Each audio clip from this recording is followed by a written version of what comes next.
제임스 어셔라고 하는 사람이 있어요. 이 사람은 아일랜드 태생으로서 영국 국교에서 대주교까지 지낸 사람입니다. 이 사람이 성경에 있는 아담의 족보를 쭉 연구하다가 아담의 창조 연대를 BC 기원전 4004년으로 잡았던 일이 있습니다. 여러분, 우리가 구약 성경을 보면 누가 누구를 낳고 몇 세에 죽었더라 하는 아담의 족보가 쭉 나오잖아요. 이 제임스 어셔라고 하는 이 사람은 아담으로부터 시작된 이 족보를 쭉 계산해 봤습니다. 그래서 아담의 창조 연대를 BC 4004년으로 잡았던 것입니다. 실로 대단한 노력이었어요. 그러나 우리는 이 제임스 어셔가 주장하는 BC 4004년의 창조선을 신뢰하지는 않습니다. 왜냐? 성경에 나오는 아담의 족보들은, 이 말이 중요합니다, 선택적인 기록, 선택적인 기록이기 때문입니다. 성경은 하나님의 구속사를 기록해 놓은 책입니다. 하나님의 구속사가 성경의 주제요, 하나님의 구속사가 성경을 기록한 목적이요, 하나님의 구속사가 성경이 존재하는 이유입니다. 성경은 하나님의 구속사를 위하여 필요한 부분만을 선택적으로 추려서 기록을 한 것입니다. 따라서 성경에 있는 아담의 족보에는 빠진 부분들이 다분히 있음을 우리는 알아야 합니다. 여러분, 우리가요 구약의 출애굽과 민수기를 보면 출애굽을 한 이스라엘 백성들이 광야에서 40년을 살아가는 길고 긴 여정들이 소개가 되고 있습니다. 이스라엘 백성들이 살아가는 그 광야의 삶은 하루하루가 다 기적의 연속이었습니다. 여러분, 그렇잖아요. 40년 동안 사막에서 살려면 하나님의 기적 없이는 살 수 없는 거죠. 홍해바다가 갈라지는 이 기적을 시작으로부터 불기둥과 구름기둥이 있었고, 만나와 메추라기의 기적이 있었고, 반석에서 물이 나오는 기적이 있었고, 또 그들이 잘 훈련된 아말렉 군사들까지 물리치는 기적들도 있었습니다. 그러나 이 모든 기적들도 사실은 40년 동안 일어났었던 수많은 기적들을 추려서 선택적으로 기록한 것들입니다. 사실은 성경에 기록된 그 기적들 말고도 더 많은 기적들이 40년 동안 이스라엘 백성 속에, 그 광야의 삶 속에 엄청나게 많이 있었어요. 그러나 성경은 하나님의 구속사라고 하는 이 주제를 설명하기 위해서 필요한 기적들 몇 가지를 추려서 선택하여 기록한 것입니다. 오늘 본문 30절과 31절 말씀을 보면 예수께서 제자들 앞에서 이 책에 기록되지 아니한, 즉 요한복음에 기록되지 아니한 다른 표적도 많이 행하셨으나 오직 이것을 기록하면, 요한복음은 그 많은 기적들 가운데 7가지의 기록만 기록하고 있거든요. 왜 그랬느냐? 그것은 너희로 예수께서 하나님의 아들 그리스도를 믿게 하려 하며, 또 너희로 믿고 그 이름을 힘입어 생명을 얻게 하려 합니다. 예수님께서 제자들 앞에서 행한 기적들은 요한복음에 기록된 기적들이 전부가 아니에요. 요한복음에 기록된 기적 말고도 더 많은 기적들이 있었다는 것입니다. 그러면 요한복음에 기록된 기적들은 뭐냐? 하나님의 구속사를 위해서 선택하여 기록한 기적들이다, 이 말이에요. 다시 말해서 성경의 기록의 중심은 기적 그 자체, 사건 그 자체에 목적이 있지 않고, 그 기적이나 사건을 통해서 우리에게 전달하시고자 하시는 하나님의 구속사를 소개하는데 성경이 기록된 목적이 있고 성경이 존재하는 목적이다, 그 말이에요. 요한복음의 기적들 뿐만이 아닙니다. 우리가 이제 3복음서를 보면, 공관복음서, 마태, 마가, 누가 복음서를 보면 많은 기적들이 수록되어 있어요. 백부장의 하인을 치료하는 기적이 있습니다. 베드로의 장모의 열병을 치료하는 기적이 있습니다. 바다를 잠잠케 하시는 기적도 있어요. 귀신 들린 자를 또 치료하는 기적도 소개되고 있고, 혈루병을 앓고 있던 여인을 치료하는 기적도 있고, 맹인이 눈을 뜨는 기적도 있어요. 말 못했던 사람이 말을 하게 되는 기적도 있고, 한센병으로 고생했던 사람이 치료되는 기적들도 공관복음서에는 기록되어 있어요. 그러나 이 모든 기적들도 사실은 빙산의 일각일 뿐입니다.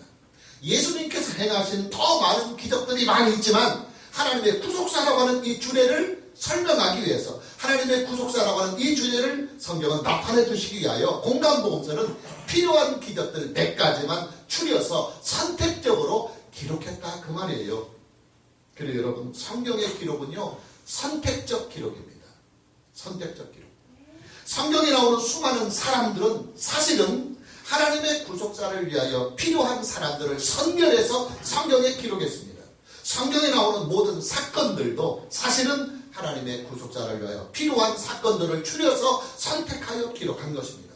성경에 나온 역사들도 성경이 세계사를 소개하려고 기록한 것이 아니라 그러나 성경에는 세계의 역사가 담겨 있어요. 그러나 그 역사들도 사실은 하나님의 구속사에 필요한 부분만을 선택하여 기록한 것입니다. 성경에 나오는 수많은 나라들 그리고 지방들 사실은 이것들도 하나님의 구속사를 위하여 필요한 도시, 필요한 지방만을 선별해서 선택적으로 기록한 것입니다. 여러분 그렇잖아요. 우리가 일기를 쓸 때도 어차피 하루의 일과 중에서 몇 가지 일, 특징적인 일을 추려서 기록하는 것이지 하루 24시간 1분 1초를 다 낱낱이 기록하지는 않아요. 하루의 일과 속에서 기억될 만한 것들을 중요한 사건들을 추려서 간단하게 메모를 하는 것이 일기입니다. 우리가 TV나 신문에서 보면 뉴스를 전달합니다. 이 세상에서 일어나고 있는 모든 일들을 다 뉴스가 세세하게 알릴 수는 없어요. 그 많은 사건들, 그 많은 사고와 그 많은 뉴스들 중에서 중요한 것들 몇 가지를 추려서 보도하는 것입니다. 자, 중요한 것은 성경이 사건이나 인물이나 역사나 교훈을 선택하여 기록할 때 어떤 기준을 가지고 선택하여 기록했느냐 하는 이것이 가장 중요합니다. 본문 31절에 보면 그 해답이 나옵니다. 오직 이것을 기록함은 너희로 예수께서 하나님의 아들 그리스도임을 믿게 하려 함이요 또 너희로 믿고 그 이름을 힘입어 생명 즉 구원을 얻게 하려 함이니라. 예, 하나님의 구속사가 선택의 기준이다. 예수 그리스도 안에서 세상을 권하시는 하나님의 구속사가 성경의 배기요, 하나님의 구속사가 성경의 주제요, 하나님의 구속사가 성경을 기록한 목적이요, 하나님의 구속사가 성경이 존재하는 이유요, 하나님의 구속사가 성경의 모든 기록들을 선택하는 기준이 되었다 이 말입니다.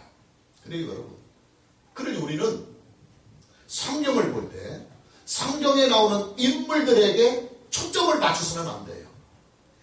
다윗이 위대하더라, 아브라함의 믿음이 훌륭하더라, 모세가 위대하더라, 사도 바울이 위대하더라, 이렇게 인물들에게 우리는 초점을 맞춰서는 안 돼요. 그리고 성경에 나오는 사건 그 자체에 집착해서도 안 됩니다. 홍해 바다가 갈라지더라, 만나와 메추라기가 날려더라, 불과 구름 기둥으로 하나님께서 40년 동안 이스라엘 백성을 사막의 길에서 인도하였더라 하는 이런 사건 자체에 집착해서도 안 됩니다. 그리고 우리는 성경에 나오는 스토리, 루세의 이야기, 요나의 이야기하는 그런 스토리에 우리의 초점을 맞춰서도 안 됩니다. 성경을 보는 우리의 관점은 항상 하나님의 구속사, 이 하나님의 구속사가 초점이 되어야 되고, 하나님의 구속사가 타켓이 되어야 되고, 하나님의 구속사가 주제가 되어야 되고, 이것이 목표가 되고, 그리고 중심이 되어야 된다. 할렐루야. 문제는 하나님의 구속사가 누구를 통해서 어떻게 이 세상에 이루어지느냐 하는 거예요. 한번 따라서 오직 예수이다. 오직 예수이다. 예, 하나님의 구속사는 오직 예수 그리스도의 구속의 사건으로만 이루어집니다. 하나님의 구속사는 오직 예수 그리스도를 믿음으로만 이루어집니다. 그러니 여러분, 하나님의 구속사는 당연히 예수가 중심이에요. 예수가 중심. 성경의 기록의 목적은 하나님의 구속사가 성경의 기록의 목적인데, 그 하나님의 구속사의 중심은 오직 예수예요.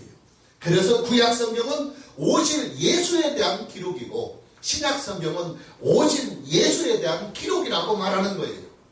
그리고 여러분, 하나님의 구속사를 소개하려면 반드시 예수가 나와야 돼요. 하나님의 구속사를 말하려고 한다면 반드시 예수가 등장해야 합니다. 예수가 없는 성경은 구속사가 빼먹어버린 성경입니다. 예수가 없는 목사의 설교는 구속사를 잃어버린 설교입니다. 예수가 없는 우리의 믿음은 구원을 잃어버린 믿음이 되는 것입니다. 자, 그렇다면 말입니다, 여러분. 성경이요, 하나님의 구속사를 위해서 우리에게 증거해 주시고자 하시는 예수는 어떤 예수냐 그 말이에요. 31절에 다시 그 해답이 나옵니다. 오직 이것을 기록함은 너희로 예수께서 하나님의 아들이 되심과 또 예수께서 그리스도이심을 믿게 하려 함이요 또 너희도 믿고 그 이름을 힘입어 생명을 얻게 하려 함이라. 할렐루야. 성경이 하나님의 구속사의 중심에 있는 그 예수를 우리에게 소개하고자 할 때 성경은 그 예수를 두 가지의 맥을 가지고 두 가지의 큰 기둥을 가지고 우리에게 예수를 소개합니다. 첫째는 하나님의 아들 되신 예수, 둘째는 그리스도가 되신 예수다 그 말이에요. 할렐루야. 먼저 하나님의 아들 되신 예수. 여러분 요한복음은요 그 첫 장에서부터 첫 장 1절에서부터 예수님이 하나님의 아들이라는 사실을 일관되게 증거해 왔습니다. 우리가 참고구절 요한복음 1장 1절을 보면 태초에 말씀이 계십니다. 여기서 이 말씀은 예수님을 말하는 겁니다. 예수님을 로고스 말씀이라고 표현합니다. 근데 그 예수는 태초부터 계셨다. 이 말씀이 하나님과 함께 계셨으니 이 말씀은 즉 예수는 곧 하나님이시라. 할렐루야. 요한복음은 그 첫 페이지부터 예수님을 하나님이라고 소개하고 있습니다. 그리고 예수님이 하나님의 아들이 되는 여러 증거들을 여러 각도에서 조명해 주는 것이 요한복음의 기록의 목적입니다.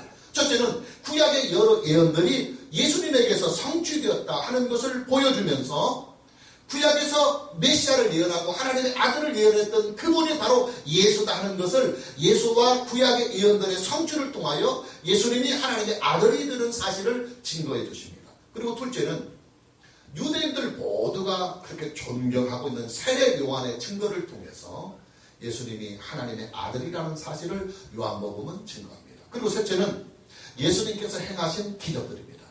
그 중에서도 오병이어의 기적, 이거만 대단한 것 아닙니까? 하나님이 아니면 할 수 없는 기적, 또 날 때부터 맹인된 자를 취하시는 이 기적, 그리고 죽은 나사로를 3일 만에 다시 살리시는 이 기적들은 하나님의 아들이 아니고서는 이룰 수 없는 일이기 때문에 그런 기적을 요한복음은 소개하면서 예수, 이분이 바로 하나님의 아들이 맞다 하는 증거를 요한복음은 우리에게 증거해 주고 있습니다. 또 예수님이 하나님의 아들이라고 하는 증거는 예수님 자신의 메시지에도 분명하게 드러나 있습니다. 예수님은 자기 자신을 유대인들에게도 이 세상에 소개하면서 나는 생명의 떡이다. 나는 길이요 진리요 생명이니 나로 말미암지 않고서는 아버지께로 갈 자가 없다. 나는 부활이다. 나는 세상의 빛이다 하면서 예수님 자기 자신이 하나님의 아들이라는 사실을 친히 자신의 메시지를 통해서 증거해 주셨습니다. 그러다가 요한복음은 예수님이 하나님의 아들이 된다고 하는 결정적인 증거를 밝혀줍니다. 그 결정적인 증거가 뭐냐? 따라서 예수님의 부활이다. 예수님의 부활이다. 예수님의 부활은요, 예수님이 하나님의 아들이라고 하는 분명하고도 명확한 명백한 증거입니다. 예수님의 이 부활의 증거를 보고 그렇게 의심이 많은 도마도 예수님을 하나님이라고 고백하게 되잖아요. 이게 요한복음의 이제 클라이막스예요. 우리가 지난주 일날 봤던 참고구절 요한복음 20장 28절을 보면 도마가 대답하여 이르되 나의 주님이시요 나의 하나님이시니라. 여러분 도마의 이 고백은요 도마 개인만의 고백이 아니고 요한복음을 읽는 모든 독자들의 고백이고 성경을 읽는 모든 독자들의 고백입니다.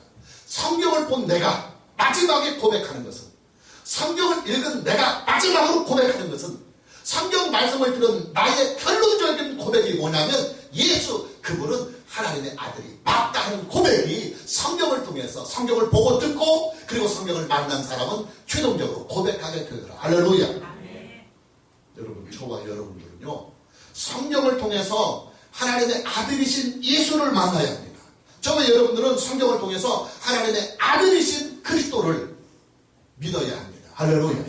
왜냐하면 성경의 주제는 하나님의 구속사요. 그리스도 예수 안에서 우리를 구원하시고자 하나님은 성경을 기록하셨습니다. 그리고 그 하나님의 구속사의 중심은 언제나 예수다 그 말이요.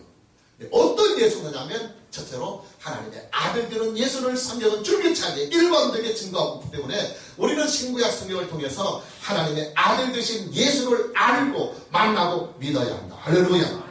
오늘 저와 여러분들 모두에게 신구약 성경을 통해서 하나님의 아들 되신 예수를 만나고 믿는 은혜가 있기를 주님의 이름으로 축복합니다. 자, 두 번째로 성경이 우리에게 증거해 주시고자 하시는 예수는 어떤 예수냐? 그리스도가 되신 예수입니다. 그리스도가 되신 예수. 본문 31절을 다시 보면 오직 이것을 기록하면 너희로 예수께서 하나님의 아들 그리스도이심을 믿게 하려 합니다. 여러분, 예수는 그리스도라고 하는 이 증거는 사도들이 전한 복음의 주제였습니다. 사도들이 우리에게 구원의 복음을 전할 때 그 구원의 복음의 주제가 뭐냐면 예수는 그리스도다. 이것이 그들이 전한 복음의 주제였고 핵심이었습니다. 또 예수는 그리스도라고 하는 이 고백은 초대교회가 그들의 신앙을 하나님 앞에 고백하고 세상에게 고백할 때 했던 그 고백의 중심이었습니다. 초대교회는 예수는 그리스도라고 하는 이 고백 위에 세워졌습니다. 그만큼 예수는 그리스도라고 하는 이 고백과 이 증거는 하나님의 구속사에 있어서 아주 중요한 고백입니다. 그리스도가 뭐냐? 이게 이제 중요합니다. 그리스도가 뭐냐 하는 이것은 이미 여러분들에게 성경 공부를 통해서 너 이미 많이 전해주었고, 또 뭐 제 설교는 강해 설교니까 강해 설교를 통해서 그리스도라고 하는 말이 나올 때마다 이게 너무나 중요한 것이기 때문에 여러분에게 수십 차례를 전해주었습니다.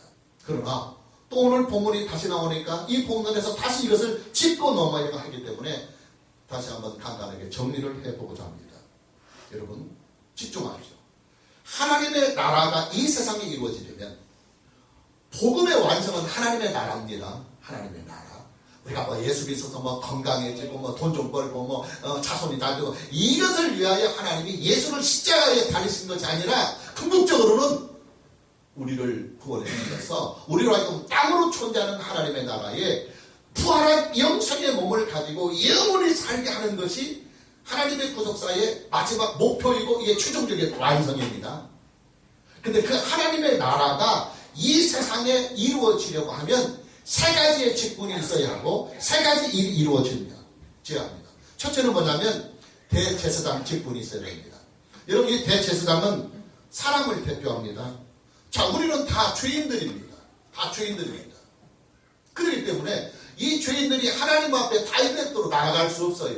우리를 중보하는, 우리를 중재하는 제사장이 있어야 됩니다. 그래서 하나님의 나라가 우리에게 임하려면 먼저 제사장이 있어야 돼요. 대제사장. 그래서 죄인인 우리를 보듬고 하나님 앞에 우리의 죄를 속죄하는 제사를 드리며 하나님 앞에 우리를 인도해 줘야 합니다. 왜냐하면 구원이라고 하는 것은 하나님의 나라라고 하는 것은 우리가 하나님께 나아가야만 되는 것이고 하나님이 우리를 받아줘야만 가능한 일이기 때문입니다. 그래서 대제사장 직분이 반드시 필요합니다. 두 번째는 선지자 직분이 필요합니다. 이 선지자는 사람을 대표하는 것이 아니라 하나님을 대표합니다. 하나님은 영이시기 때문에 육체를 가진 우리에게 직접적으로 오시기가 어려워요. 말씀하시기가 어려우니까 우리와 동일한 육체를 가진 한 사람을 통해서 그에게 말씀을 주고 그에게 영을 주어서 계시를 주어서 아버지의 뜻을 이 세상에 나타나는 거예요. 하나님의 나라가 이루어지려면 하나님의 말씀이 있어야 되고 하나님의 계시가 있어야 되고 또 그것에 순종해 나가는 하나님의 사람들이 있을 때 비로소 하나님의 나라가 완성이 되는 거예요. 그래서 하나님의 나라가 이루어지려면 선지자의 직분이 반드시 필요합니다. 세 번째는 왕이 있어야 합니다. 하나님의 뜻에 따라서 세상을 다스릴 수 있는 참된 왕. 이 왕이 그 나라를 하나님의 뜻에 맞게 신정 정치를 해줘야만 사람들이 다스리는, 사람들이 주물럭거리는 나라가 아니라 하나님이 직접 나라를 통치하시고 다스리시는 완전하신 하나님, 진리와 의의 하나님이 나라를 직접 다스릴 때에 비로소 하나님의 나라가 이 땅에 이루어지는 거예요. 그래서 하나님의 나라가 이 세상에 이루어지려면 하나님의 뜻에 합당한 진정한 왕이 나타나야 합니다. 자, 그리스도란 이 세 가지의 직분을 대제사장과 선지자와 왕의 이 직분을 혼자서 한 분이서 다 행사할 수 있는 직분을 그리스도라고 하는 것입니다. 그래서 그리스도는 죄인을 하나님께로 인도하고 하나님의 말씀을 우리에게 전달하고 또 하나님이 주신 백성들을 하나님의 뜻에 맞게 완전하게 잘 다스리는 진정한 분, 이분이 바로 그리스도, 또 구약에서는 메시아라고 하는 것입니다. 그럼 여러분, 그리스도가, 메시아가 이 세상에 오셨다는 말은 무슨 말이냐면 하나님의 나라가 우리에게 임했다는 거예요. 그래서 예수님이 이 세상에 오셔서 천마디의 복음이 뭐냐면 회개하라, 천국이 가까이 왔다. 그리스도이신 자기 자신이 이 세상에 오심으로 인하여 이미 하나님의 나라는 이 세상에 임하였다는 거예요. 할렐루야. 그리고 그리스도가 이 세상에 오셨다는 말은 하나님의 구원하심이 이제는 역사 속에서, 이 세상 속에서 본격적으로 실행이 되고 있다는 거예요. 그러니 복음이에요. 그리스도가 우리에게 온 것은 엄청난 복음이에요. 왜냐하면 우리가 그토록 사모하는 하나님의 나라가 실제적으로 임하시고 하나님의 구원하심이 본격적으로 이루어지는 시대가 드디어 왔기 때문에 그리스도가 우리에게 왔다고 하는 것은 엄청난 복음이고 파격적인 은혜입니다. 문제는 나사렛 예수가 과연 그리스도인가 하는 거예요. 여러분, 요한복음의 기록은, 아니 신구약 성경의 모든 기록들은 예수가 그리스도라고 하는 증거를 우리에게 보여주기 위한 기록된 책입니다. 자, 예수가 그리스도라고 하는 이 결정적인 증거가 뭐냐? 두 가지입니다. 성경이 우리에게 예수가 그리스도라고 하는 증거로 우리에게 주시고자 하시는 확실한 증거는 두 가지입니다. 첫째는 예수님의 십자가 사건이요, 둘째는 예수님의 부활의 사건입니다. 할렐루야. 자, 예수님의 십자가 사건은 우리의 죄악을 구속해 주신 사건입니다. 예수님은 자기 자신을 하나님의 속죄의 제물로 드려서 우리의 죄를 구속해 주셨습니다. 그리고 예수님 자기 자신이 친히 대제사장이 되어서 죄인인 우리를 하나님 아버지께로 인도해 주시는 대제사장으로 우리에게 오셨어요. 또 하나님의 아들이신 예수님은 이 세상에 사람으로 오셔서 하나님 아버지의 말씀을 받아서 우리에게 전해주셨습니다. 예수님의 모든 메시지들은 다 하나님 아버지께서 받아서 말한 거예요. 그래서 우리가 요한복음을 우리가 지금까지 쭉 강해서 보았지만 예수님은 설교 중에 늘 이런 말씀을 자주 하셨습니다. 지금 내가 하는 말은 나의 말이 아니라 내가 아버지께로 들은 말, 아버지께로 받은 말을 나는 너에게 하는 것이다. 그래서 예수님께서 아버지께서 받은 말을 우리에게 전해주는 참 선지자요, 온전한 선지자로 예수님은 오셨습니다. 또 예수님의 부활은 예수님을 온 우주의 왕이 되는 권세와 영광을 얻게 하셨습니다. 부활하신 예수님은 하나님 우리 아버지께로부터 온 우주의 왕이 되는 권세를 부여받게 됩니다. 예수님이 아버지 우편에 계신다, 아버지 우편에 앉으시다는 말은 바로 그런 말이에요. 그래서 뭐 우편에 그냥 자리 하나를 만들었다는 것이 아니고 아버지께서 아들에게 온 우주와 세상을 통치하시고 심판하시고 구원하시는 왕의 권세를 아들에게 위임해 주셨다 하는 뜻이 아버지 우편에 앉으셨다, 그 말이에요. 그래서 예수님의 부활은 예수님으로 하여금 이제 하나님의 뜻에 따라서 세상을 통치하시는 진정한 왕으로 만드셨어요. 그래요, 여러분, 성경은요 나사렛 예수가 그리스도라고 하는 증거를 밝혀주는 책입니다. 우리로 하여금 예수를 그리스도로 믿게 하기 위하여 기록된 책이 바로 성경입니다. 할렐루야. 무슨 말이냐? 저와 여러분들은 성경을 통해서 그리스도가 되신 예수를 만나야 합니다.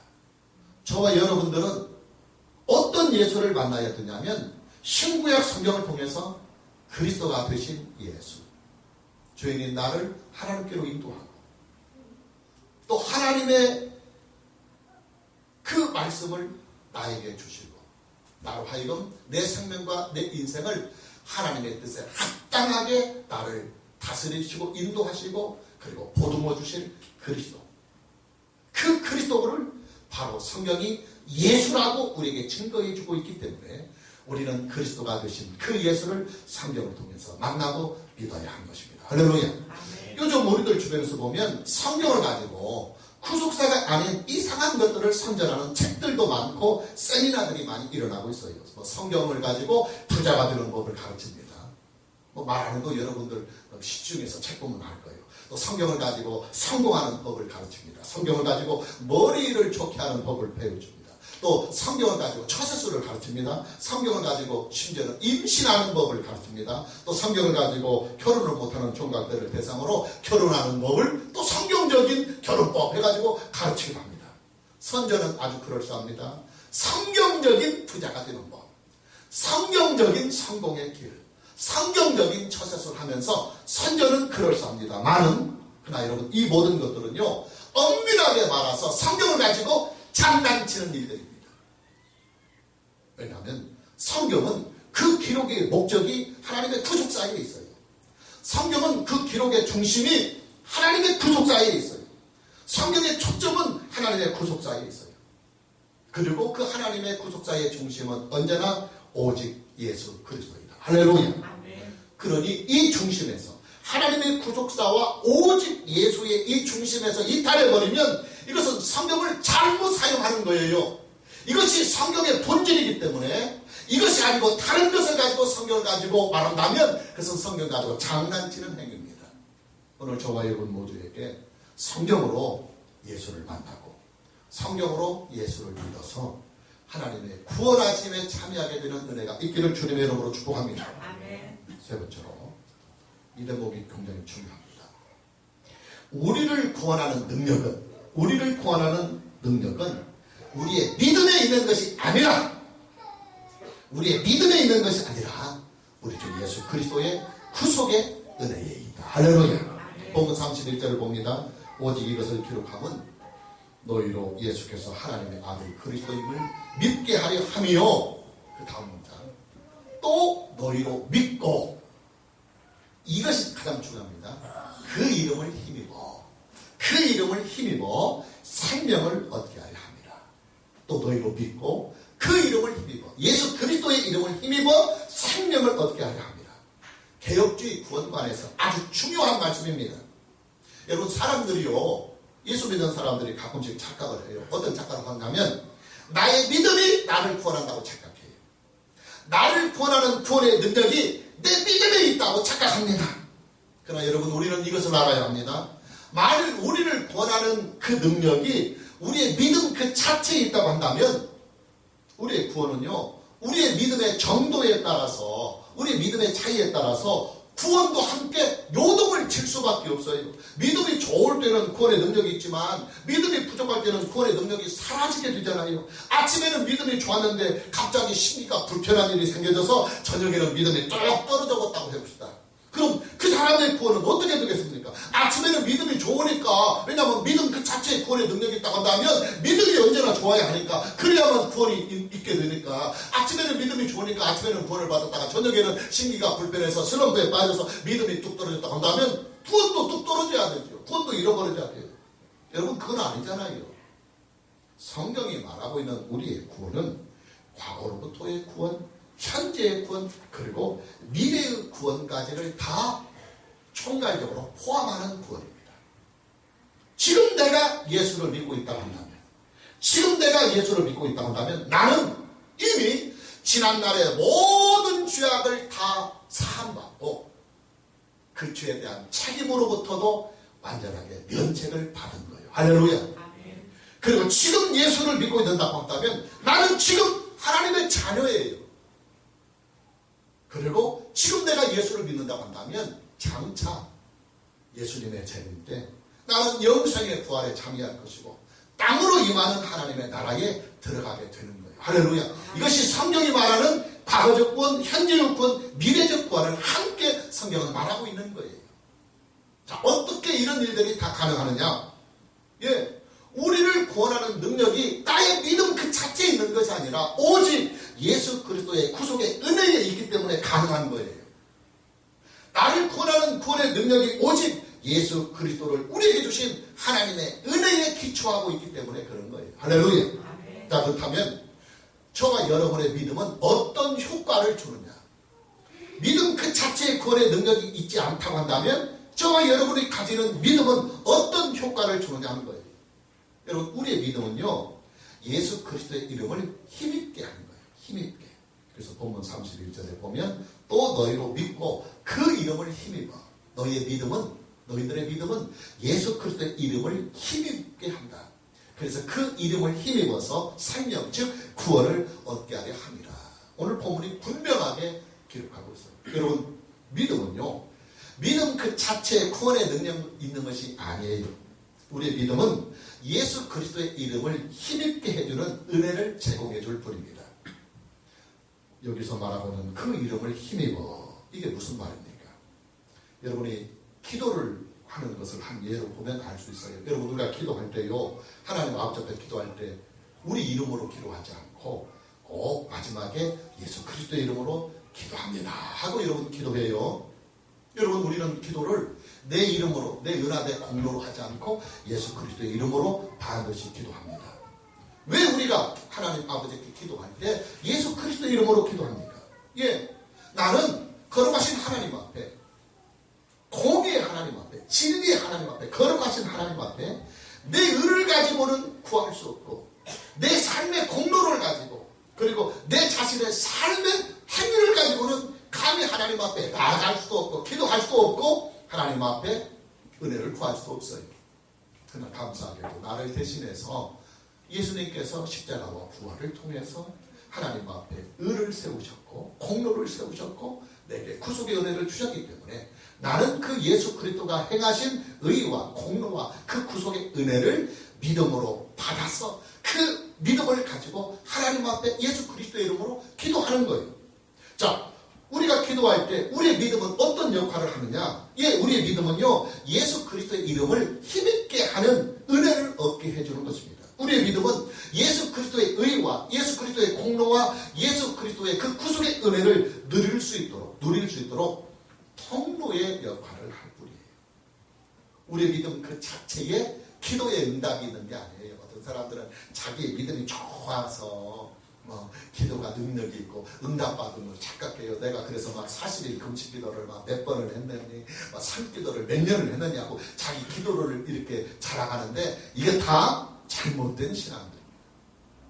기도를 많이 해서 응답받는 것도 아니고 우리의 믿음이 좋아서 응답받는 것이 아니고 우리의 믿음을 우리의 기도를 중보하시는 예수 그리스도의 그 의, 그 공로, 그 이름이 귀하기 때문에 하나님께서 우리는 꽝이지만 사실 우리는 꽝이고 우리는 공로 없지만 우리를 대신한 예수 그리스도의 그 이름이 존귀하여서 그 예수 그리스도의 공로와 의 가지고 하나님 우리의 기도를 응답하시는 거예요. 할렐루야.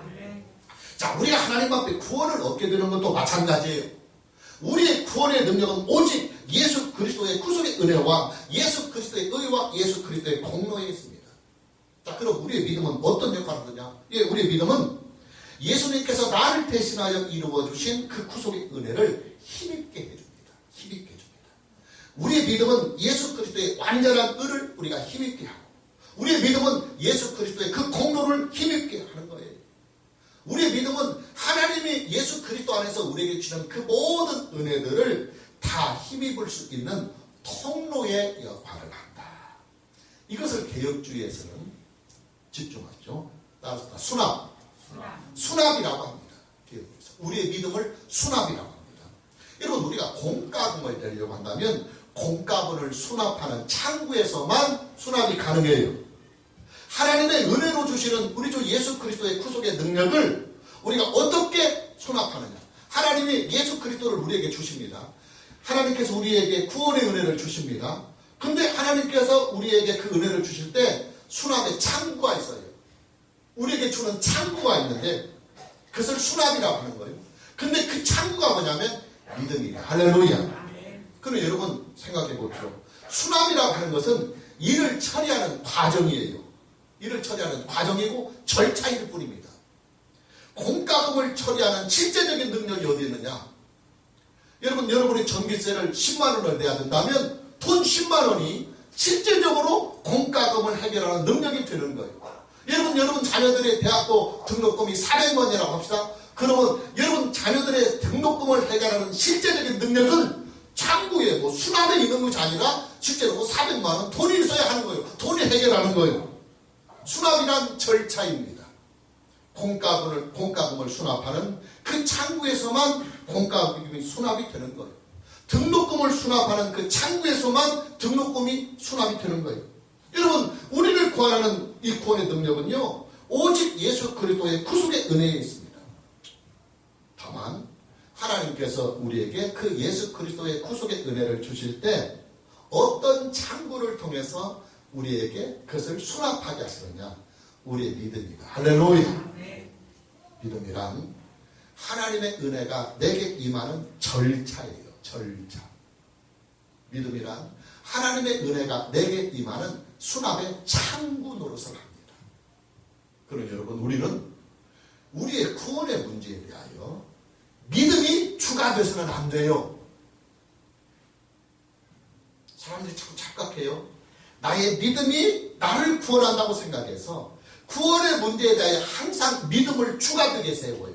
그러나 여러분, 구원의 문제에 대하여 우리의 믿음은 주가 아닙니다. 우리의 구원의 문제에 대하여 주는 뭐냐면 항상 하나님의 은혜요 우리 주 예수 그리스도의 구속의 은혜가 주가 되어야 된다. 할렐루야. 내가 믿었기 때문에 구원의 은혜를 받았다고 하는 이 자랑을 우리는 해서는 안 돼요. 우리가 자랑하고 우리가 드러나고 우리가 나타내야 할 우리의 간증은 오직 하나님의 은혜요 우리 주 예수 그리스도의 구속의 은혜이다. 할렐루야.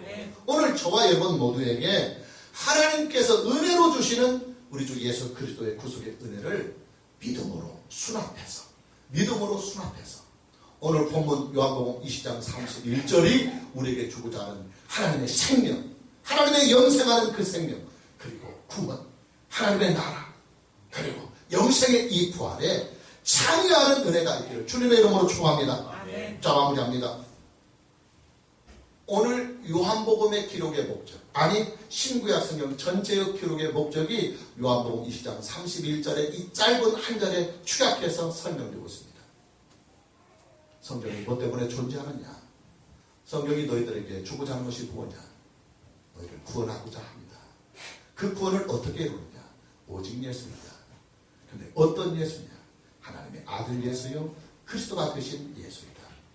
그렇기 때문에 그를 믿어야만 하나님이 그 믿음의 창구를 통하여 구원이라고 하는 예수라고 하는 이 놀라운 하나님의 모든 은혜를 우리에게 부어주시는 것이다. 할렐루야. 그러니 우리의 믿음은 오직 성경이 되어야 되고 우리의 믿음은 오직 예수가 되어야 되고 우리의 믿음은 오직 하나님의 은혜가 되어야 된다. 그 말이에요.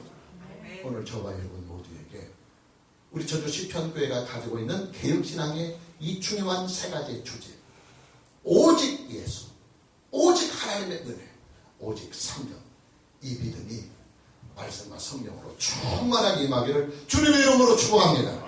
할렐루야.